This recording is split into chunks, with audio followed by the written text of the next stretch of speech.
our Mountaintop family, our E-Church family from around the world. So glad you tuned back in. All right, I'm going to jump right in. So my first question for you, being a spiritual advisor for a lot of people during a time of depression, loneliness, grievance, how has that actually made you a better pastor? It made me more sensitive and compassionate because everybody don't have anyone to go to. How was the transition for you to be preaching in front of like a live crowd and then now just to a camera and now to a limited attendance? How was that change? It was totally confusing. 30 years in ministry, all my life in church, it's not that we seek call and response, but you do want communication. What is it like being a pastor in a pandemic?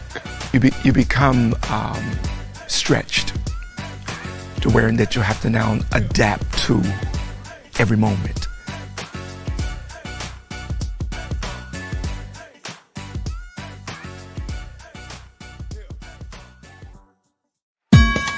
Mountaintop Faith Ministries presents The Acoustic of Christmas, a virtual experience Christmas Day featuring Daughters of Thunder, Tehillah Ensemble, Brittany Soul, Joshua's Culture, Sandra Peggy, Shirley Wilson, Jacob Latoa, Angie Fisher, Aaron Arrington and Facebook Corral, and Joe Escriba. Get cozy and gather your family pod and join us on live stream, YouTube, or Facebook Live at 5 p.m. Pacific Standard Time. You don't want to miss it.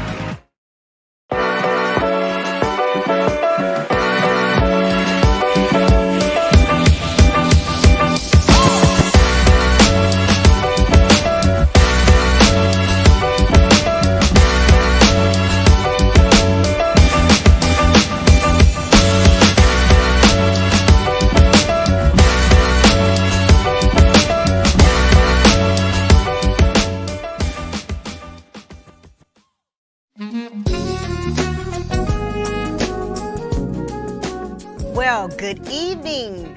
This is Dr. House, and I'm here representing our phenomenal pastor, Suffolk and Bishop Clinton House, who has allowed me to be the the facilitator for our panel this whole month of December, where we're talking about health and wellness. To our E-Church and our Mountaintop Faith Ministries family, we want to make sure that you're very engaged. So put some hearts and put some, love and put some thumbs up and let us know that you're watching us and that you're enjoying the conversation. So we're having a conversation, and I want you to understand it's a conversation on health and wellness. We've been dealing with nutrition and diet, and we've been dealing with pain and the vaccine. But today and tonight, we're going to deal with mental health, depression, anxiety, suicide prevention, things like that. And I have two wonderful panelists that have decided to be a part with me tonight and to give us some insight and let us have some conversation about things that are kind of maybe difficult conversations that we don't really want to have, but we truly need to have them, especially in this pandemic. And so to my right, I have Michael Franklin, which is a mental health counselor and a therapist. And to my left, I have Aisha Greffenberg. As I say that right? Grevenberg. I'm going to get her name right. I promise you. My goal before this evening, I'm going to say it till I get it right, Aisha. I got Aisha. Okay. But Grevenberg, who is a licensed clinical social worker. And you know what I want to say this is that it is so important to say people's names.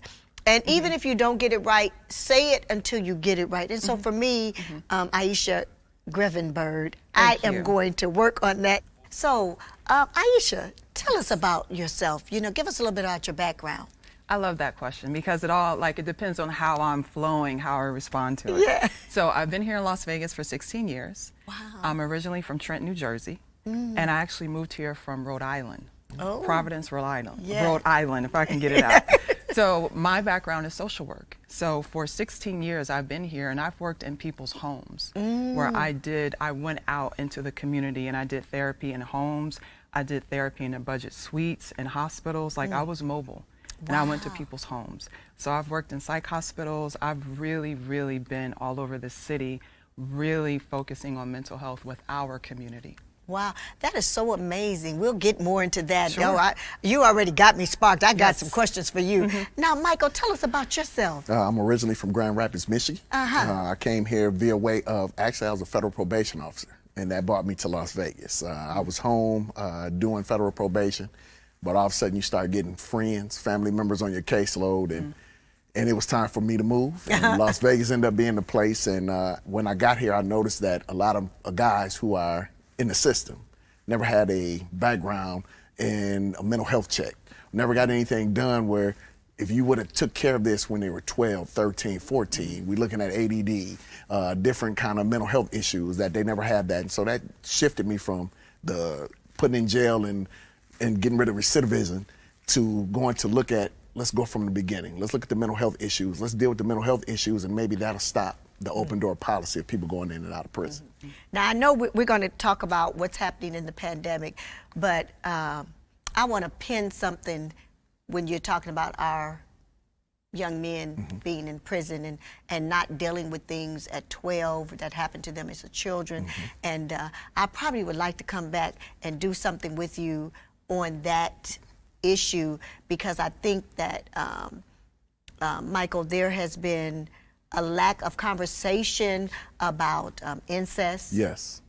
A lack of conversation about abuse. Yes. In the home when it comes to our young men, that has never been addressed, and that if we could have some conversation, start the conversation, that we can stop the madness, I want to call it, and reset, so we can stop the recidivism. They don't, first of all, they didn't have to even go to jail. Exactly. If you address it.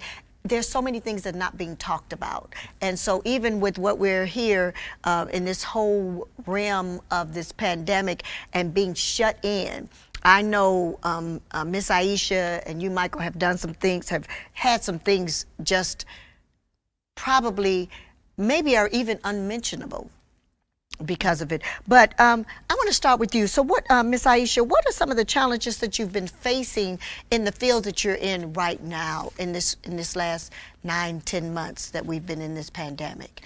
So I actually had to shut down my practice overnight. So I was in an office, and when the order came in that we had to all work from home, I had to do a virtual office the very next day.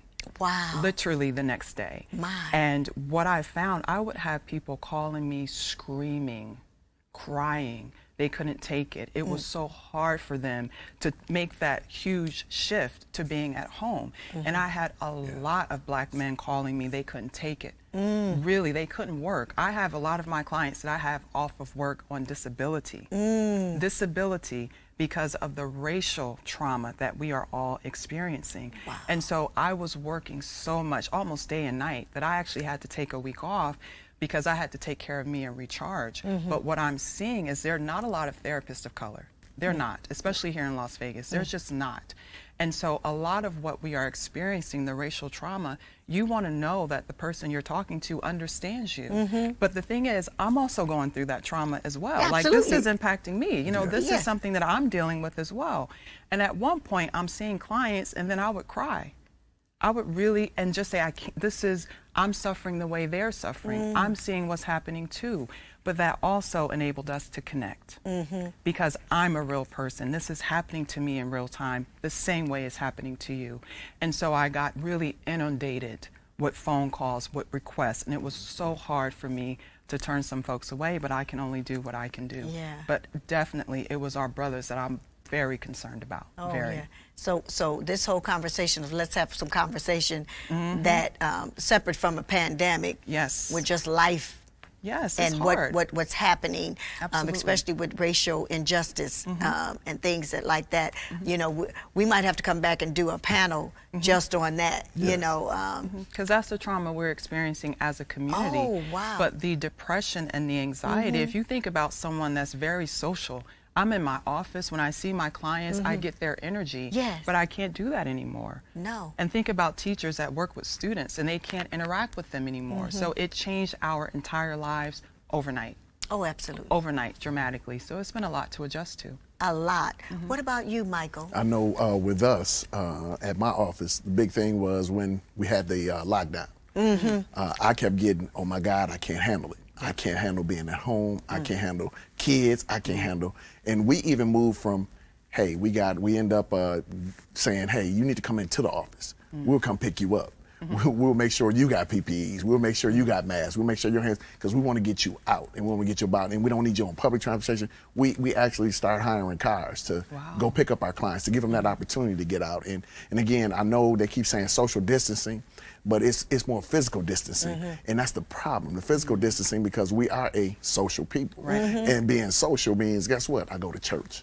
People look forward to going to church every Sunday. People look forward to going to their therapist when they have one, seeing their therapist. That's no matter what happens, this is what I do on this day, and this day. I get out the house, and I run groups. So imagine being in a group, and then all of a sudden, like you said, it ended. Right. So now what? Do I call these people up? Hey, what you doing?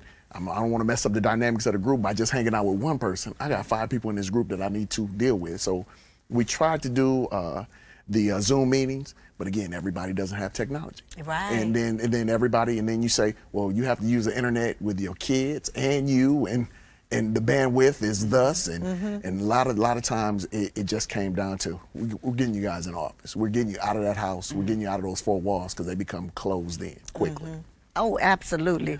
Wow. I mean, I'm already moved with what you all are saying, and we ain't even got into this.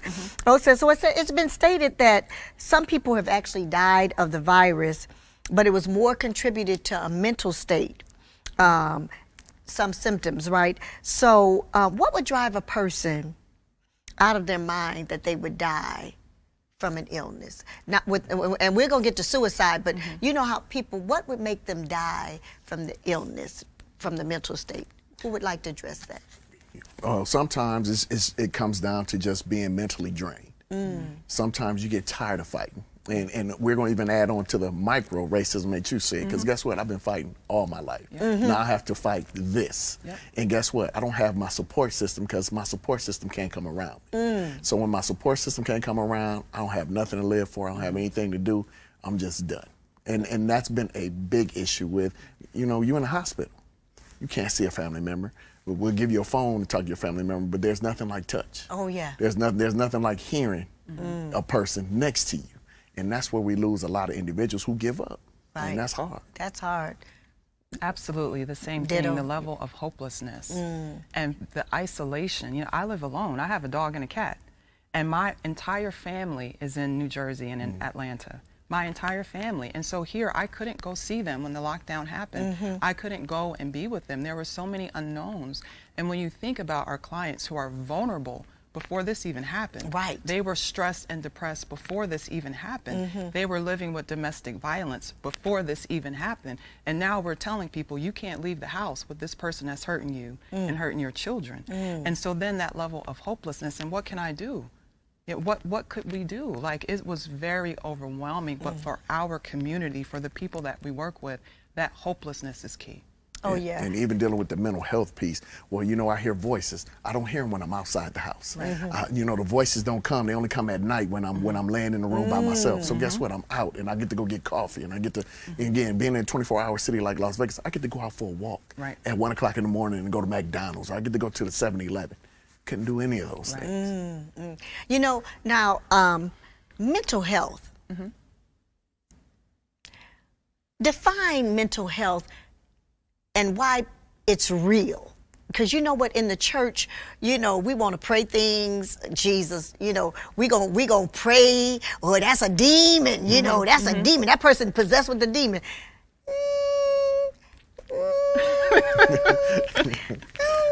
Not likely, some people are, but mental health. So mental health on a realistic definition.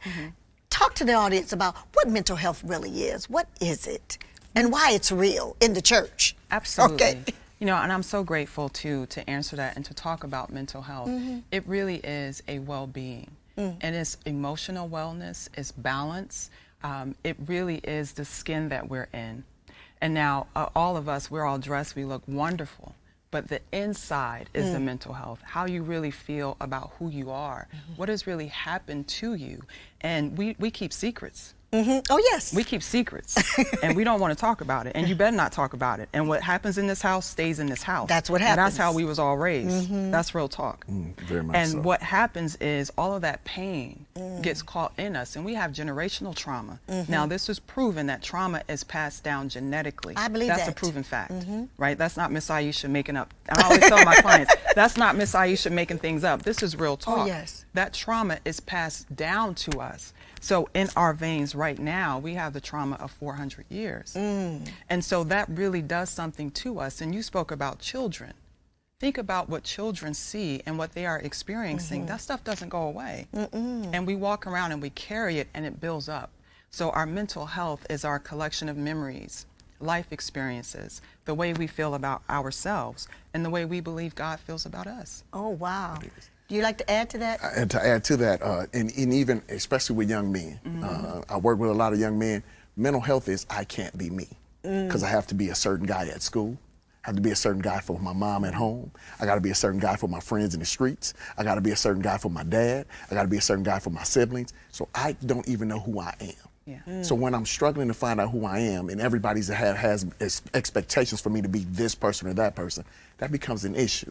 And the blessing is, as a mental health therapist who also is a Christian counselor, I believe that we deal with the mental health, we deal with the issue, we deal with the mental health issue, and then we bring God into it. Because 9 times out of 10, when somebody feels I'm depressed, I don't hear from God. When I'm sad, I don't hear from God. When I'm anxious, God is not hearing anything I'm saying. So let's deal with that, with the mental health issue.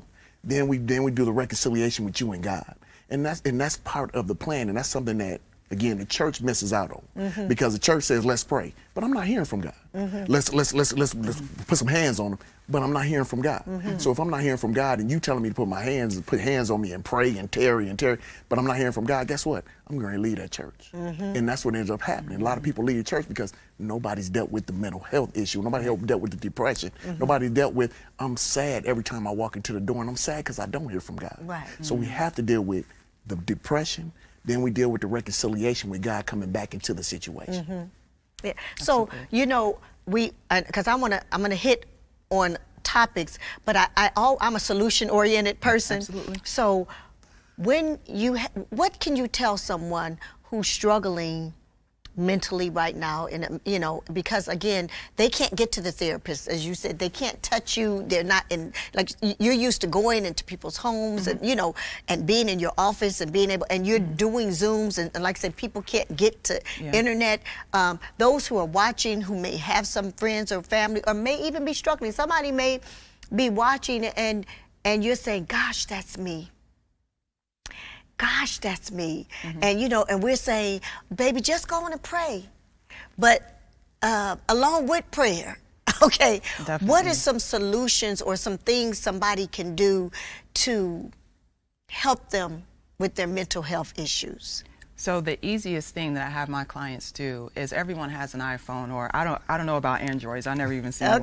I'm one of those iPhone people, right? You told me an Android, I don't even know what it is. So the iPhone comes with that voice recorder app. Right. Turn on that app and talk about how you feel. Your own words. Because when I would tell people to journal, a lot of the younger generation, what is that? To sit down and write? No, but they'll text. Okay, but I want to hear your voice. Say how you feel and tell the truth. Let me know how you're feeling so that someone else can hear what's really going on with you. If you can't sleep, tell me why. If your thoughts are racing, what are you thinking about? If you feel sad, okay, tell me what hurts. Tell me where it hurts. How do you feel in your body? Is your stomach upset all the time? Talk to me about it. But talk into that app. Let's hear what's said. Talk. Let's get it out. Say how you really feel. There really are a lot of resources that are available. There are a lot. So there are books that are available. There are all kinds of resources online that you can tap into. But the most important thing is you need to be heard. You need to be heard, and someone needs to say, I hear you. I can hear why you're depressed. That makes perfect sense. Wow. I can see. You explained it so well. And when you use your voice, that's your power. That's your truth. You own it. Own it. Tell me how you feel. Right. And that's an excellent start. It won't cost you anything. Just pick up the phone and start recording. You got to talk to somebody else to show you how to do it on an Android. Yeah. But that's what you do on an iPhone. I think Talk. Android has something. It probably has this. Is probably a different feature, but you know, has but to something, get it out. Sure. Yes. Your Absolutely. voice, that's your power. Tell me how you feel. It's nothing to be ashamed of at all. Nothing. We are all people, and we all have pain. But what is your pain? Wow. You know what, Miss Aisha, that is so doable, but it's almost like an aha moment. I don't know if anybody just had an aha moment. Is, you know, when you hear yourself, sometimes somebody, you hear people say, well, nobody hears me. You know, nobody hears me. Nobody's listening to me. But listen to yourself. And if you say it, then all of a sudden it's almost like it's a release. Yes. Am I correct? You You know, when are correct. when you say, because I'm not a therapist, but I know even in my world of what I do, is when you hear yourself, just like you say what's really going on with you, then I think on the same note is also then record what you see, where you really want to be. You know, it's called like speaking into existence. Absolutely. You know, your words are powerful. So now that I've explained that, you know, I'm not feeling well, hearing voices, you know, I'm not feeling good in my body. You know, I've got this migraine, you know, that's just constant, and I don't know how to get rid of it. Or, you know, I'm feeling like, you know, people are you know, they're looking at me, you know, and they're judging me. And then say, well, you know what? I'm a likable person. You know, everywhere I go, you know, it seems like I get friends everywhere I go. You know, and so you kind of counter that with, you know what? I'm so grateful that I'm alive. You know, because I'm alive, I got a new day. This is a good day. This is the only day I got. So you know what? I'm about to do something with it. So you can counter it with positive things too. What about what you think, Michael? To add on to that, taking steps forward also have to get you prepared for taking a step backwards as well. And we need to get rid of the stigma to say, you know, again, you hear us saying mental health. It's not a mental illness, it's mental health. Yes. And that's one thing that we need to stop. We need to stop saying, well, man, he crazy. You know, guess what? We all are. Nobody's perfect. Nobody. But him. Yes. No ifs, ands, or buts about it. And finding somebody you can trust. And family members understanding that, guess what? It's okay for somebody to talk to you. All you have to do is listen. You don't have to solve the issue. And that's what I think a lot of people do. They want to solve things. You don't have to solve. I just want to be heard, like you said. I just want to be heard. And sometimes you talking on that phone by yourself is you listening and listening to yourself being heard. But I just want family members to understand that sometimes a family member just want to be heard. Just let them talk. Yeah. So, and guess what? That talk may be 20, 30, hour and a half. Let them talk. And again, guess what? You're not a professional. You can always lead somebody to a professional as well. Because there are professionals out there. But we need to get rid of that stigma, minute one. I love it what he said, and I know you're listening. And we went from it being a mental illness to being a mental health. It's a whole different concept of that. And for people who say, well, how can I help someone, my family member, you know, I don't know what to do. You know, I'm not a therapist. Well, no, you're not. But right now, you're all they have. And what they need, and what I'm hearing from both of you all, is just someone to hear them out. Yes. Can you be a good listener at non-judgmental? Because I think that's another thing. You know, sometimes people don't want to talk to family because they judge them. Yes. Right. And so if you can get and then give them to a Miss Aisha, or give them to a Michael Franklin, or if you're not local, find someone locally where you're at to refer them to for a more advanced professional help that they may need. So let's talk about suicide, because you know what? It is real. It is real. And people are, they checking out of here. And not checking out dying, they're checking out like taking their lives, checking out. What would be some advice on somebody who might be on the edge? Again, last thing you want to do is isolate. I'm trying to get you to talk to anybody, talk to somebody, but then talk to a professional. There's a 1-800 hotline, suicide prevention hotline. Please call it. If you feel you're isolating, you feel like you want to hurt yourself, you feel like the walls are coming in on you, get that opportunity to make that phone call. Guess what? I just want to call you and just say hello. And if that person's a voicemail, just hello, call me back as quickly as you can. And, you know, again, reach out.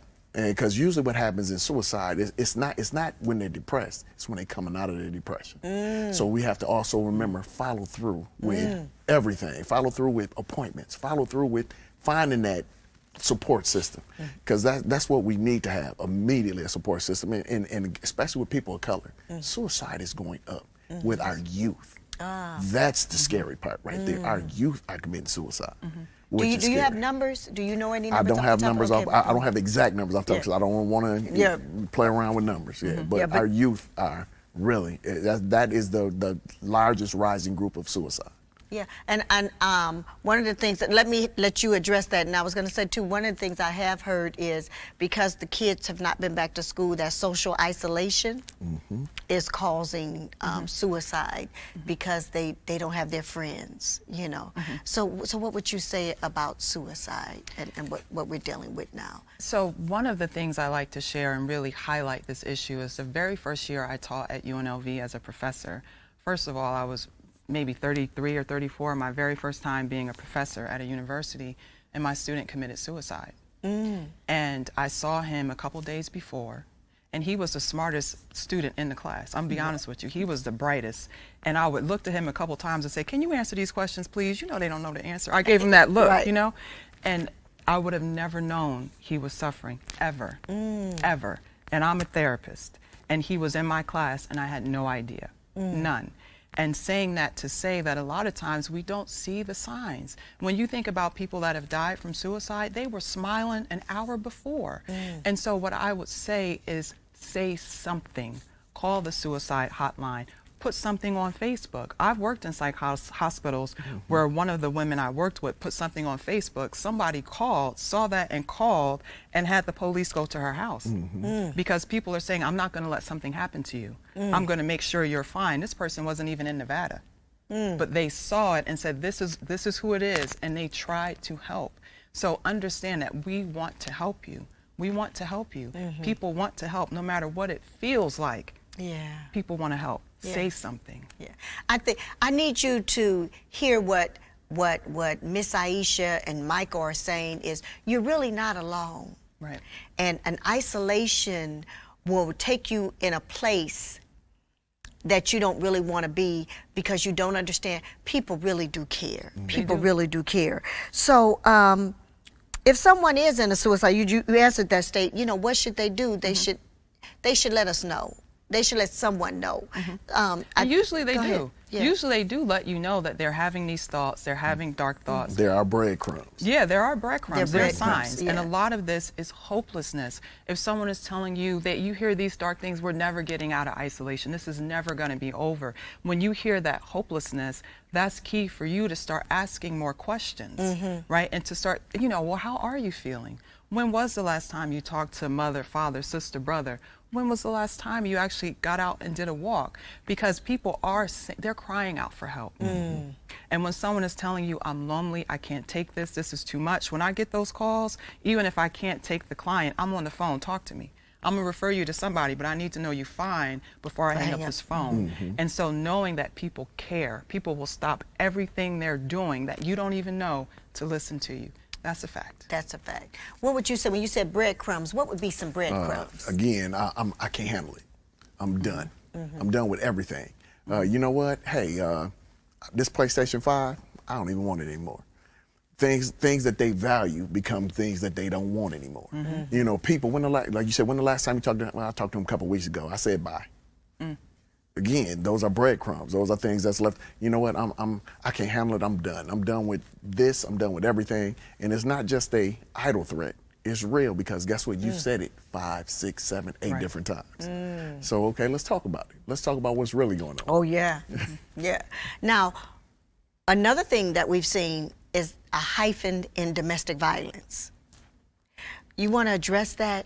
Absolutely. And how can someone help someone who they know they locked up with the perpetrator? So one of the things is to understand, and I never ever tell someone to do anything. I'm a therapist. I don't have a crystal ball, but any situation where there is danger, my goal is always to help you have a plan to leave safely when you are ready. Because if you do something because I'm telling you to do it, then that's not you. That's not empowering you. I need you to understand that you're not safe, but we have to have a plan to get you to safety. Because when you leave that relationship, that's when you are most at danger. And see, that's what people don't understand. They want to tell women to leave, but that's when you're more likely to be killed. This is real talk. And the data is there to support that. Not Miss Aisha facts. This is data to support that you are at risk when you leave that situation. So if we don't have a plan, then you're not safe. You're not safe. And so we have to have a plan. And once again, people do want to help you. If you let them know what's going on, and there are people in our community that you pick up that phone, they will say, okay, let's get a code word, let's get your bag packed and stashed somewhere, let's get all your documents together so that we can have a plan to keep you safe. And so knowing, it's so important for people to know you're not alone. I'm a survivor of domestic violence.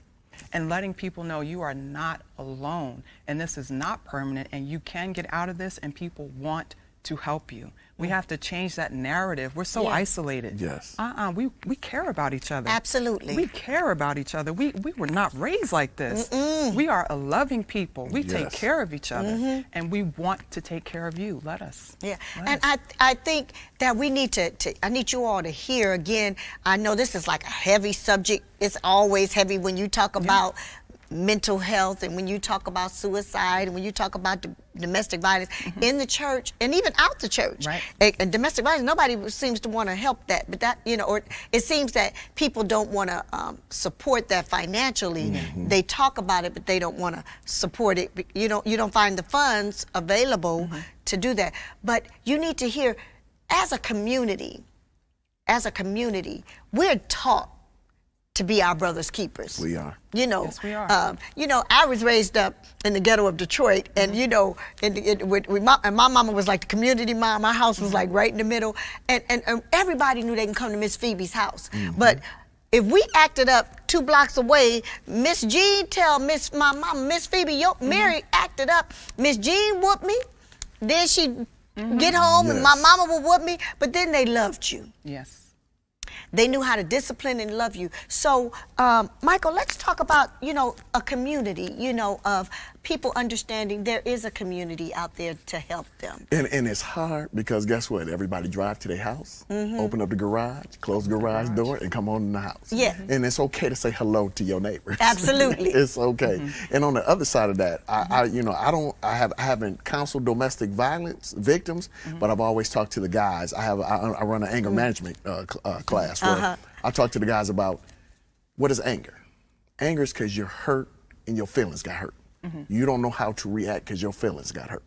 Let's deal with how do you react when your feelings are hurt, because guess what? Something happened and you didn't get what you wanted. Let's go back to being 2, 3, 4, 5 years old. What do we do? Let's find different ways to deal with being hurt. The way to deal with being hurt is to walk away. The way to deal with being hurt is take a deep breath and have a conversation while you're hurt. I feel, I need, can you please? Let's talk about that piece of it. And again, our community, we have to, again, a community it takes a village. We don't have that anymore because we're so isolated. And this pandemic didn't help at all with us being isolated. And all of a sudden, guess what? The neighbor that you have today, because they don't have a job, because they're struggling, may not be your neighbor tomorrow, because guess what? Rent is due. Bills are due. So again, being social, and again, hey, we got food. We all struggling. Let's make some soup and everybody get a bowl. Absolutely. But we don't do that. And sometimes we have to go back to our roots. And I think we sometimes get so sophisticated with titles and I'm Dr. So-and-so and I'm King so-and-so and I run this and I run that. You know what? We all broke. We are struggling. We all family. We all cut from the same cloth. You was talking about what you did in Detroit, Grand Rapids. Mr. White whooped me. Told my grandfather. My grandfather whooped me. Told my mama. so that was the neighborhood. And again, we don't have that anymore. We just don't. And it's hard because I would love my sons to go outside and play. But guess what? I don't know what's going on because I didn't talk to the person down the street. But we need to do that. That's something we need to look at 2021 being, hey, I'm going to just leave a note on your door since I can't come over. I'm going to leave a note on your door and say, hey, how you doing? I'm your neighbor. I just wanted to let you know, hey, we're around. If you need something, we're around. Yeah. And we have to get back to that. We have to get back to basics. We've got to get back, and what you were saying to Miss Aisha about we care. And I think that where does the community start? In the church. In the church. You know what? You know, let's be clear. What happens in the church? You know, where do we congregate? Usually on a weekly basis, and because now that has been almost taken away, we can't come together and worship and see each other, you know, because we usually sit in the same sections. You know, I know if somebody missing that, you know, normally here every Sunday and they not sitting in my section, we kind of know they're not here. And so church becomes our community. Can you speak on the importance of that, maybe where we start our community again? You know, historically, the Black church has always been the pillar of our community, always. That's nothing new. It always has. But now we are in very trying times. And to bring it back to our roots, to who we really are, the church is where our families get nurtured. It's where we have supervision.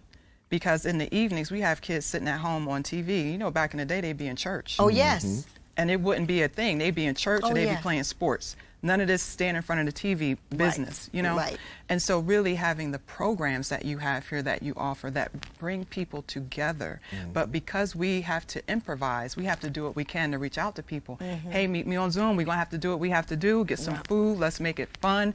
Anything we can do to make it engaging. Absolutely. And add on to that, church was where Big Mama was. All the big mamas. Because guess what? You knew Miss So-and-so, Miss So-and-so, Mother So-and-so, Mother So-and-so. And guess what? My mom was in the choir. I got to run around the church. I got to go to the basement. I got to go to Bible study. And again, this is where every movement within the community, every Black movement started where? In the church. No matter what happened, your safe haven was in the church. We watch movies like Rosewood. Where'd they go? To the church. Yeah, what happened? Martin Luther King, I Have a Dream was given in Detroit, Michigan, in the church. Before it went to Washington, D.C., he was testing it out in church. So again, all our movements, all our great things happen in the church. And we need to get back to basics. And I think, you know, going back to basics is not letting go of my advancement today, but also we need to add on to that advancement, because guess what? Big Mama's still in church. But guess what? Now I can text somebody and say, hey, how you doing? I see you up in church. Instead of calling or I'm waiting to see you, I can text now and say, you know, we saving your seat. We can do those things. Yes, yes, we can. Yes, we can. And I'm so grateful that our pastor has a vision for this whole paneling, to bring conversation and awareness that we're here. You know, I always say we're a large church, but we're a large church family. I love to keep the family atmosphere, because I came from a big family, and you know, we took care of each other. You know, we loved each other. We didn't always have to agree, you know, but in my house, if there was an argument, my mother made you know, you had to kiss and make up. Do you remember that? You know, back in the day, you had to kiss and make up. And I think that this pandemic has also made us where, like I said, we can't touch. Yeah. And, you know, is there a way, let's just say that, I got the therapist, is there a safe way to give someone a hug? Okay. And again, I'm not a medical doctor. Yeah, I know we're not medical. And I would take the advice of a doctor. Is there a safe way to give a hug? Can you do this? Because I got my mask. Could I do this? And close your eyes. Okay, yeah, close my eyes, put my mask on, wash my hands, you know, like they say, top and bottom. Let's get a good, before I go see you, make sure I wash my hands, top, bottom, real good with some soap and water, get my mask on, close my eyes, and come over to you and say, you know, babe, and you can put your head on my shoulder. You know, is that permissible? You want to know something? That's why I don't see folks in my office. Okay. That's why it's virtual, because there's no way in the world if I see my clients crying, I'm not going to be able to, you know, that's too hard for me. Yeah. That's not in me. That's not on my spirit to just see someone crying and I'm sitting right here and not be like, all right, I'm right here. Yeah. You know, so that's why I don't see him in my office, because that's my natural inclination. But following what the medical folks are telling us, we have to be careful. We have to. And, you know, we're all healthy. I would hate to do that and get someone sick. It wouldn't bother me, but it might hurt someone else. I don't know what their medical condition is. So it's hard. That's why I sit in front of and do that, because it's hard. It's hard. And we just have to be serious when they say we have to physically distance. Yeah. We have to be serious about that, because a little bit of hurt now, it's gonna make it better. Yeah. In about 5-6 months, when we're able to actually go around and actually see somebody and actually come back to church and actually meet in groups that's bigger than 3 people. Okay. You know, because again, Mom, you gotta isolate before we come over for Thanksgiving. Think about that. Yeah. You gotta have parameters and rules before you come to the house. Yeah. Mom, I know that banana pudding good, but can you just drop it off outside? Because I know I can't see you. I know this pandemic. I think I told my family we can't, because everybody come over my house, you know, for Thanksgiving. So we can't assemble this year so that we can next, you know. And when you know people need food, you know, but you can't. You know, you had to cut things off because of it. But because of this type of virus that we have that's going on, we have to be careful. So what are your final thoughts? We're going to, what's some encouraging words in your final thoughts that you would like to share with our audience? I tell this to my clients. Guess what? You're a survivor. You are making it through a pandemic. Last time the world saw this was 1918. And guess what? You're surviving. Write your story. Because guess what? Your grandkids need to read that. Your great-grandkids need to read that. How did you survive the pandemic of 2019 and 2020? How'd you do it? You know, and guess what? When you show that you're a survivor, when you write down all the great things that you've done, all the things that you've been through, you have the world in your hands. Your family has the world in your hands. Your bloodline shows that how great you were during this time of that pandemic. Oh, that's good. Miss Aisha. You know, what I work with a lot of younger folks, and I tell them, listen to the music. Honey, these rappers will tell you how to feel good about yourself. Know your worth. Yes, okay? Understand that you are definitely doing the very best that you can with what you have. Success is all around you. We look at what we're dealing with. Our entire the world, not Las Vegas, not Nevada, the world changed this year, and we are still here and talking and thinking and wanting things to be better. Look at the survivor that you are. I'm impressed. I'm in awe, and I don't care if you're crying. That's good. Get that out. It's okay. It's okay. Get it out. You're gonna be fine. You're gonna be fine, and we're gonna get through this together. And I promise you. You do the work, we're going to come out of this stronger than we've ever been. Stronger. I'm telling you, way stronger than we've ever been. Oh, you know, I'm thinking about a song that Marvin Sapp sung, Never Would Have Made It.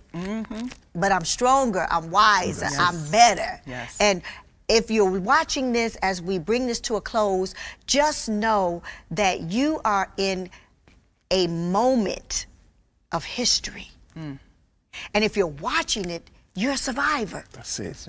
And so I need you to understand, don't look at it as a victim. I need you to flip that switch and say, I'm a survivor. And as Michael said, write down the things you've gone through this year so that as we end this year, you see yourself surviving and you're crossing over into 2020 stronger, wiser, and better. Just because you couldn't have made it without the Lord. That's it. And so because it is in him that we live, we move, and we have our being.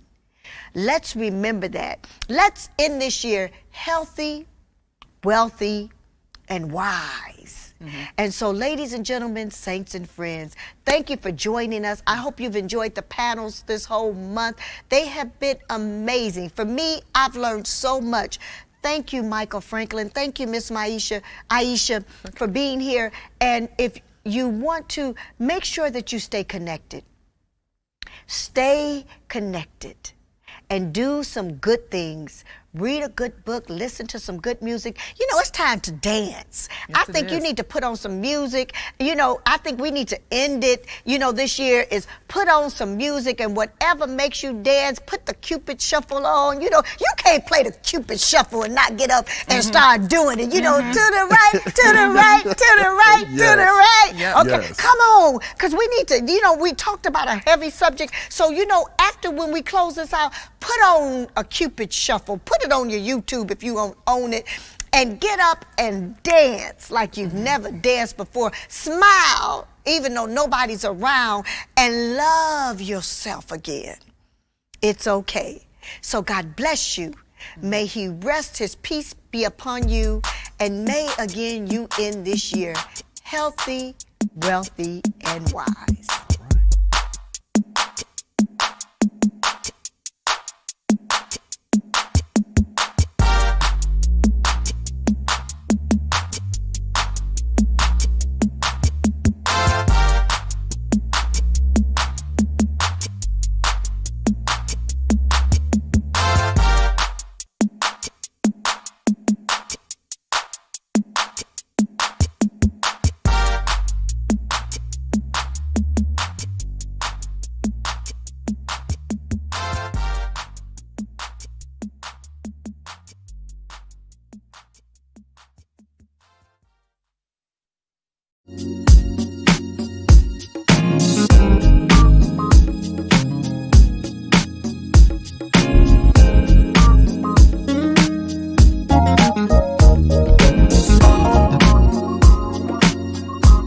Available now, Unplug by Clinton House.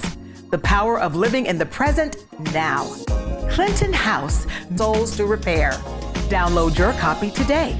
Available at clintonhouse.org, amazon.com, Kindle Nook, and iBookstore.